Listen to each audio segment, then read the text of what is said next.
જય શ્રી કૃષ્ણ. કેમ છો બધા? મજામાં? તો આજે અમે એક ટોપિક પર વાત કરવાના છે કે અમુક લોકો કહે છે ને કે એઆઈ આવવાથી કંઈ નથી બદલાતું. તો આગળનો એક આ વિડીયો જોઈ લો, પછી તમને ખબર પડશે કે એઆઈ આવવાથી કેટલું બધું બદલાઈ ગયું છે. 20 साल लगा दिए ये कला सीखने में और अब बस टेक्स्ट टाइप करके ये काम हो रहे हैं। ये कॉफी मशीन बिल्कुल सही कॉफी बना सकती है। अब आपकी जरूरत नहीं है। इट्स ओके सर, यहाँ काम करके अच्छा लगता था सर। मैंने इतनी मेहनत और पैसा लगा के सीखा था और अब गाने 2 मिनट में बन रहे हैं। अब ये गाड़ी खुद चलती है, मुझे अब ड्राइवर की जरूरत नहीं। कोई बात नहीं, आपकी गाड़ी चलाना मेरी जिंदगी का हिस्सा बन गया।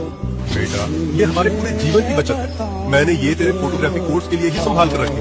अब दिल लगा कर सीखना। जिंदगी लगा दी थी इसमें।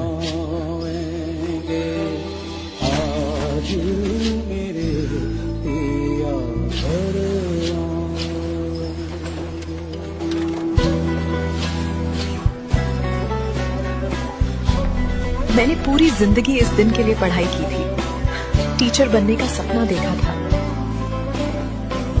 अब जरूरत नहीं है, सब कुछ अपने आप हो जाता है। मैंने बरसों तक इस रसोई में काम किया, हर दाग अपने हाथों से मिटाया।